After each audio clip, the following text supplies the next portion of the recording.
नमस्कार, प्रणाम, सत श्री अकाल, जोहार। तो कैसे हैं आप सब? उम्मीद करते हैं कि आप स्वस्थ, मस्त और जबरदस्त होंगे। दोस्तों, आज का हमारा वीडियो जो है वो पूरा का पूरा ब्रिटिश ईस्ट इंडिया कंपनी पर होने वाली है।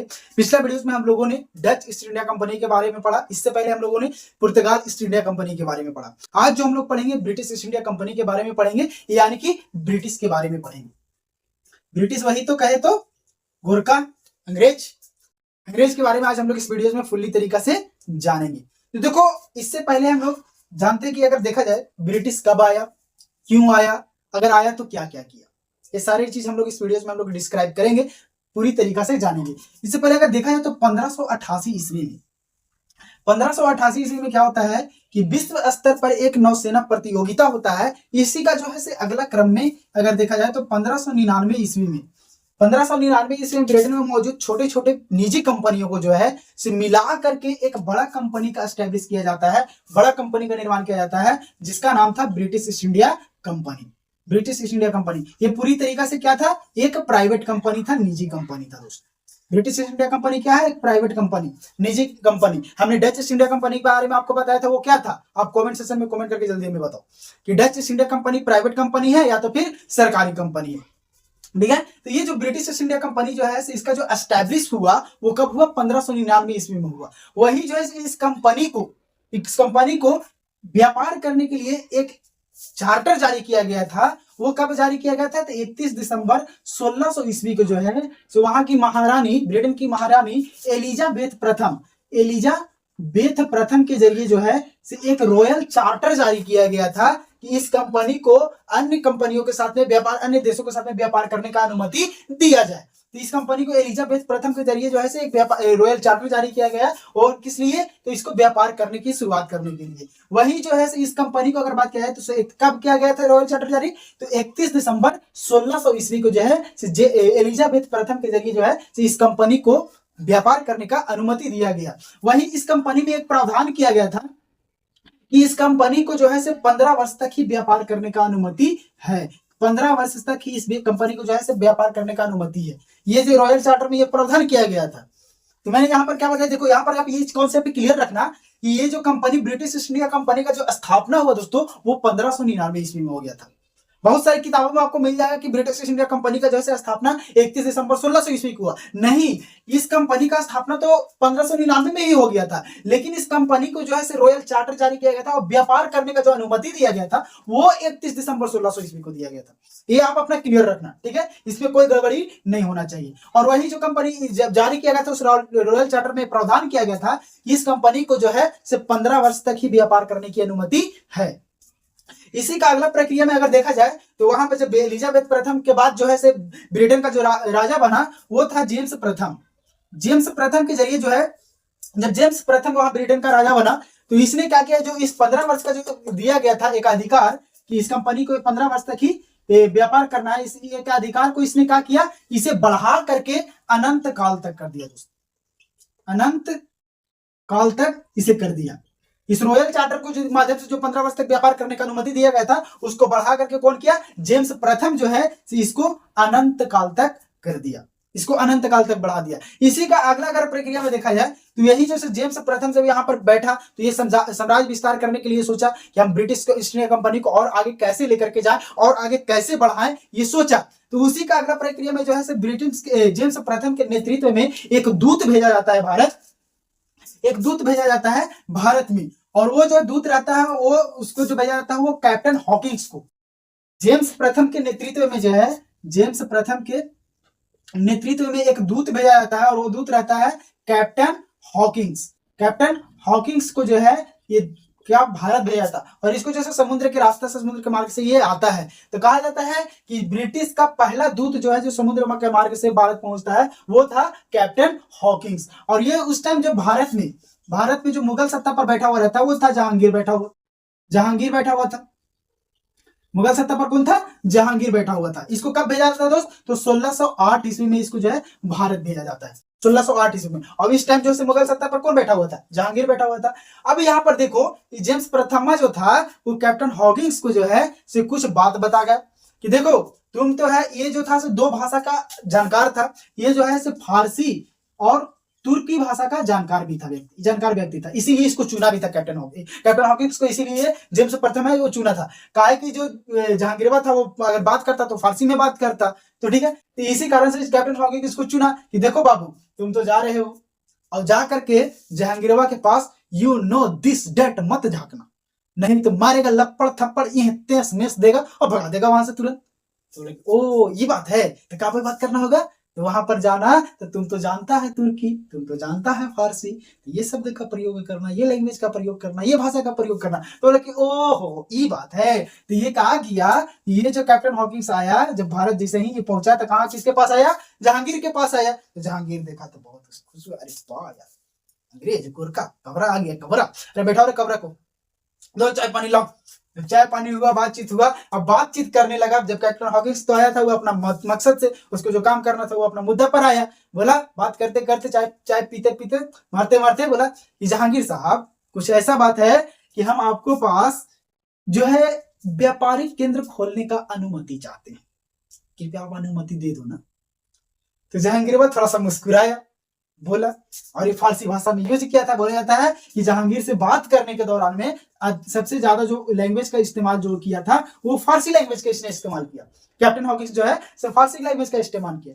तो जहांगीरवा ने कहा कि बाबू कैप्टन हॉकिंस तू हमको सिर्फ फारसी भाषा में बतिया करके हमको फोटो मत, हम तुमको से ज्यादा तिस्मार खान है, हम तुमको से ज्यादा चालू है। देख बाबू, देख कैप्टन हॉकिंस, हम तो तुमको व्यापारिक केंद्र खोलने का अनुमति तो देने वाले हैं नहीं, लेकिन एक अनुमति हम तुमको दे देते हैं, चल जा रे, कि तू यहाँ पर व्यापार कर सकता है। हम तुमको व्यापारिक केंद्र खोलने की अनुमति नहीं दे रहे हैं, हम तुमको व्यापार करने का अनुमति दे रहे हैं। अगर तुम चाहता है कि व्यापार करे तो तुम यहाँ से व्यापार कर सकते हो। तो कैप्टन हॉकिंस को व्यापार करने का अनुमति दिया गया था, व्यापारिक केंद्र खोलने का नहीं। और इसका डिमांड क्या था कि व्यापारिक केंद्र यहाँ पर हम एस्टेब्लिश करें, व्यापारिक केंद्र खोले। आश्वासन देकर के भेज दिया कि ठीक जाते हैं। और जैसे ही जहांगीर कैप्टन हॉकिंस कहाँ पहुंच गया, जेम्स प्रथम के पास पहुंचा और बताया कि ऐसा ऐसा बात है। वहीं पर दूसरा अधिकारी जो है मिडल्टन को भी भेजता है, मिडल्टन को भेजता है। दूसरा अधिकारी इसका रहता है। मिडल्टन जैसे ही आता है उसने भी वही बात करता है, इसने भी करता है कि जहांगीर साहब प्लीज सुनो ना। बोलते कि क्या, देखो ना कि यहाँ पर हमको व्यापारिक केंद्र खोलना है, हमको व्यापारिक केंद्र खोलने का अनुमति दे दो ना। तो ये जो है ये भी कहता है कि हम कहाँ भेज के बोले थे कैप्टन हॉकिंस को, समझ में नहीं आया, हम तुमको व्यापारिक केंद्र खोलने का अनुमति नहीं दे सकते, हम तुमको व्यापार करने का अनुमति देते हैं। इसको भी बोला, इसको इस तरह बोला कि इसको आश्वासन दिया, ठीक है जब समय आएगा तो बता देंगे खोलना है कि नहीं खोलना है से। इसको क्या किया, आश्वासन दे करके इसको भी बेचारा को भेज दिया, को मिडल्टन को भी। तो बोला कि अरे भाई ऐसे तो अस्थायी व्यापारिक केंद्र तो खोलने वाला है नहीं, अब करे तो क्या करे। इन लोगों ने एक दिमाग लगाया कि चल अस्थायी व्यापारिक केंद्र ना ही सही, तो चल अस्थायी व्यापारिक केंद्र खोल लेते हैं। तो वही जो है 1611 ईस्वी में जो है पुर्तगालियों का पहला अस्थायी व्यापारिक केंद्र जो है, अस्थायी व्यापारिक केंद्र जो है वो जो है मसूलीपट्टनम में खोला जाता है, मसूलीपट्टनम में खोला जाता है। गोरकन कुछ ना कुछ दिमाग लगा ही लेता है कि अस्थाई ना सही तो अस्थाई खोलो रे बेटा, लेकिन खोलो। तो क्या करता है, इन लोग मसूलीपट्टनम में व्यापारिक केंद्र खोल लेता है। कब, 1611 ईस्वी में। और यही जो है उस टाइम जो है से पुर्तगालिया भटकते रहता है। देखो भाई पुर्तगाली सबसे पहले आया 1498 में वो आया, लेकिन सबसे बाद में वो गया भी। पुर्तगाली जो है सबसे बाद में गया भी और आया था सबसे पहले। उसी बीच में इन लोग से हो गया मुलाकात, किसका किसके बीच में, पुर्तगालिया और ब्रिटिश गोरखा और पुर्तगाली के बीच में हो गया मुलाकात। वहीं पर जो है ये जो पुर्तगाल का एक ब्रिटिश राजकुमार कौन, वही चार्ल्स द्वितीय और पुर्तगाली राजकुमारी कौन, कैथरीन। देखना कहां कहानी घूम रहा है इसे, कैथरीन। ये बात हम आपको बताए थे पुर्तगाल जब पढ़ा रहे थे तब। तो वहां पर देखो कैथरीन और चार्ल्स द्वितीय था, कैथरीन को कर लिया, फंसा लिया साले चुटवा। गोरखा लोग तो इन लोग से ये होता है सुनर, कहा कि फंसा लिया इसको। अब कौन फंसाया, ये फंसाया क्यों फंसाया हमको नहीं पता, ठीक है। तो क्या किया, इन लोग दोनों आपस में क्या कर लिया, शादी रचा लिया, विवाह रचा लिया। तो आया तो था नौसैनिक बेड़ा के युद्ध करने के लिए 1611 में, वही सवाली का युद्ध। सवाली का युद्ध हम आपको बताए थे, तो उसी बीच में था। इन लोग क्या कर लिया, विवाह कर लिया। कैथरीन और चार्ल्स द्वितीय का आपस में विवाह हो गया। तो वहीं पर जो पुर्तगालिया था वो क्या किया था, पुर्तगालिया जो था उसको क्या किया था कि दहेज में क्या दिया था, मुंबई को दिया था। और ये जो चार्ल्स द्वितीय सब ब्रिटिश ईस्ट इंडिया कंपनी को क्या किया था, वही मुंबई को 10 पाउंड वार्षिक के दर से बेचा था कि नहीं बेचा था। तो यही 1611 ईस्वी में जो है सवाली के युद्ध में, तो इसको पूरा आइडिया मिल गया, क्योंकि ब्रिटिश से पहले वो तो यहाँ पर मौजूद था कि यहाँ पर कैसे कैसे क्या हो रहा है नहीं हो रहा है, ये सारा आइडिया वो बता दिया। तो जैसे ही अब इस युद्ध में जो है पुर्तगाली को पराजित भी किया था ब्रिटिश का युद्ध में। पहले तो युद्ध हुआ नहीं इन लोग के बीच में, तब न जाकर के आखिर उन लोग विवाह किया, संबंध जोड़ा। तो युद्ध में क्या किया था, पराजित किया। ब्रिटिश जो है पुर्तगाली को पराजित किया, और ये सब जो था जहांगीरवा देख रहा था। ब्रिटिशवा जब पराजित किया पुर्तगालिया के, तो जहांगीरवा देख रहा था। तो जहांगीरवा खुश हो गया, प्रसन्न हो गया एकदम कि वाह, मेरा दुश्मन को तुमने पराजित कर दिया। वही सवाली का युद्ध जो 1611 ईस्वी में हुआ, जहांगीर इस युद्ध में जब पुर्तगाली पराजित हुए तो उसको देख करके खुशी हुआ। तो फिर जो है वहीं पर जो है जेम्स प्रथम जो है दूसरा अपना दूत भेजता है भारत, दूसरा। और इस खुशी होता है, जब खुशी होता है तो वहीं पर 1613 ईस्वी में, 1613 ईस्वी में जो है क्या करता है, ये जो खुशी के मारे उतावला हो जाता है जहांगीर। उतावला होकर के बोलता है, अरे ब्रिटिश कैप्टन हॉकिंस इधर आओ, तुमको मिडलटन इधर आओ, तुमको क्या बोले थे, व्यापारिक केंद्र खोलने का अनुमति नहीं दिए थे, चलो जा, तुमको अब अनुमति दिए। तो वहीं पर जो है 1613 ईस्वी में जो है वो ब्रिटिशवा का अस्थाई व्यापारिक केंद्र जो है वो सूरत में खोला जाता है, सूरत में खोला जाता है। अब ये ब्रिटिशवा सूरत को काहे चुना यार, कुछ तो समझ रहा होगा। तो सूरत को इसलिए चुना था कि सूरत में सबसे ज्यादा क्या चीज का खेती होता था, कपास का। और कपास से क्या बनता है, और झकमक लाल पियर कपड़ा। तो वही क्या किया, यहाँ के लोग पहनते थे एकदम पूरा मोटा मोटा धागा वाला। यह कपास यहाँ से ले गया, वहां पर टेक्नोलॉजी ब्रिटेन में अवेलेबल था, वहां से अच्छा अच्छा कपड़ा लाया और उससे व्यापार अपना शुरुआत किया। वही जो 1613 ईस्वी में जो है सूरत में इसका अस्थायी व्यापारिक केंद्र खोला गया। अस्थायी व्यापारिक केंद्र कब, 1611 में मसूली पटना में खोला गया। वही जो है इसका अगला प्रक्रिया में 1615 ईस्वी में जेम्स प्रथम ही जो है 1615 ईस्वी में है जो जेम्स प्रथम जो है दूसरा दूत भारत भेजता है। दूसरा दूत जो है भारत भेजता है कब, 1615 ईस्वी में जेम्स प्रथम। और वो दूत कौन रहता है, तो sir Thomas Roe. Sir Thomas Roe को जो है दूसरा दूत बना करके इसको भी भारत भेजता है। और ये जब भारत ही आता है तो पहुंचता है जहांगीरवा के पास, और जहांगीरवा से बोलता है कि अस्थायी व्यापारिक तो खुल गया जहांगीर, अब तो तू अनुमति दे दिया था, खुल गया। अब इससे आते के साथ में जहांगीर से डिमांड करता है कि हमको 3 क्षेत्र तुम दो। जब वो अपना धीरे धीरे पकड़ बना रहा है, देखो ब्रिटिश कैसे घुस रहा है, ऐसे कितना दिमाग लगाता है उन लोग, धीरे धीरे पकड़ बना रहे हैं। और पकड़ बनाते ही अब डायरेक्ट क्या करने लगा, डिमांड करने लगा।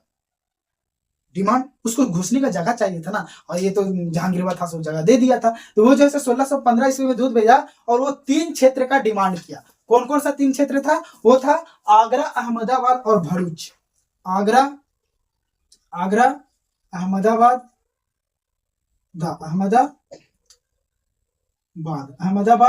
और भरूच, ये 2 क्षेत्र यानी गुजरात में, ठीक है। ये 3 क्षेत्र का उसने सर टॉमस रो जो है ये 3 क्षेत्र का डिमांड किया। और ये 3 क्षेत्र उससे मांगा, किससे, तो उसी जहांगीर से, कि जहांगीर तो हमको ये 3 क्षेत्र जो है दे दो, ठीक है। तो कब दिया, 1615 ईस्वी में जो है सर टॉमस रो को दूसरा दूत के रूप में भेजा। दूसरा दूत भेजा कौन, जेम्स प्रथम जो है, और ये 3 क्षेत्र का डिमांड किया, आगरा, अहमदाबाद और भरूच, ठीक है। वहीं पर जैसे 1633 ईस्वी में अगर देखा जाए तो वही जो है तो उड़ीसा के बालासोर में इसने अपना व्यापारिक केंद्र डाला। उड़ीसा के बालासोर, ठीक है। उड़ीसा के बालासोर में इसने अपना व्यापारिक केंद्र डाला। वहीं पर अगर देखा जाए तो 1639 ईस्वी में मद्रास में व्यापारिक केंद्र डाला। वहीं पर अगर 1651 में हुगली में अपना व्यापारिक केंद्र डाला। तो 1639 में कहा, मद्रास में इसने एक किला भी बनाया, फोर्ट सेंट जॉर्ज नाम का एक किला इसने भी बनवाया। वहीं 1651 में जो है इसने व्यापारिक केंद्र कहाँ खोला, हुगली में खोला, ठीक है। इस तरीका से जो है से अपना अस्थाई जो है से भारत पर अपना पकड़ बनाते चल गया ब्रिटिश। चोरवा लोग बनाते, गोरखा लोग बनाते चल गया। 1633 में कहा उड़ीसा के बालासोर में, वही 1639 में कहा मद्रास में, 1651 में कहा हुगली में। इस तरीका से और अन्य क्षेत्रों पर जो है से ब्रिटिश का जो है से पकड़ बनते चला गया, ब्रिटिश का पकड़ बनते चला गया। वहीं पर जो है 1698 ईस्वी में ये क्या किया, बंगाल में एंट्री मारना चालू किया। और बंगाल आज के डेट में सिर्फ नॉट पश्चिम बंगाल, बंगाल उस टाइम के मतलब की क्या चीज, गुजरात क्या बोलते हैं, बिहार, झारखंड, बांग्लादेश यानी कि छत्तीसगढ़, मध्य प्रदेश सब पूरा मिला करके आपका क्या था, बंगाल था, पूरा बंगाल। तो वो बंगाल के क्षेत्र में एंट्री करना चालू किया। कौन, ब्रिटिश हुआ। जब बंगाल विजय पढ़ाएंगे हम, बंगाल विजय बताएंगे तो उस टाइम हम डिटेल से जानेंगे। तो वहीं पर जो था मुगलों के द्वारा 2 पोस्ट नियुक्त किया गया था, एक सूबेदार का पोस्ट और दूसरा जो है वो दीवान का पोस्ट। सूबेदार और दूसरा जो है दीवान का पोस्ट। सूबेदार वो पोस्ट होता था जो प्रशासनिक कार्यों को देखता था, ये आगे आपका आएगा, आप ध्यान में ये चीजों को रखना। और दीवान वो पोस्ट होता था जो आर्थिक कार्यों को देखता था, ठीक है। आर्थिक कार्यों को देखने वाला जो व्यक्ति होता था वो क्या, आर्थिक पद पर जो था वो दीवान का पद था, और जो प्रशासनिक कार्य जो संभालता था वो सूबेदार का पद था। जो सूबेदार के पद पर था वहां पर बंगाल में वो अजीमुसान था, अजीमुसान था। तो अजीमुसान क्या चीज के, सूबेदार के पद पर था। और वहीं दीवान के पद पर उस टाइम जो था मुर्शिद कुली खान था, मुर्शिद कुली खान। ये सब बात क्या हो रही है, तो 1698 की बात हो रही है, ठीक है। मुर्शिद कुली खान था, मुर्शिद कुली खान जो था क्या के पद पर था, दीवान के पद पर था। अब देखो जो सूबेदार के पद पर होता है वो पावरफुल होता है, क्योंकि पूरा का पूरा वो प्रशासनिक कार्य संभालता है। तो ये जो है दीवान के पद पर जो मुर्शिद कुली खान था उसके पास नहीं जाकर के ब्रिटिशवा किसके पास पहुंचता है, अजीमुसान के पास पहुंचता है। सूबेदार के पद पर कौन था, अजीमुसान था। तो अजीमुसान के पास पहुंचता है और वहां पर करता है धीरे धीरे, जब वो क्या कि इतना सारे क्षेत्र पर उसने जब पकड़ बना लिया तो ये मजबूत हो गया था। तो इसको तो थोड़ा सा डर भय खत्म हुआ कि चलो इतना क्षेत्र तो हमारे कब्जा में भी है ना, थोड़ा बंगाल में भी एंट्री करते हैं। तो इसने क्या किया, अजीमुसान के पास गया और इसने वहां पर भी जाकर के कुछ क्षेत्रों का डिमांड किया। वह कौन कौन सा क्षेत्र था, तो सुल्तानती, गोविंदपुर और कोलीकाटा, ये 3 क्षेत्र का उसने डिमांड किया। किससे, अजीमुसान से। सुल्तानती,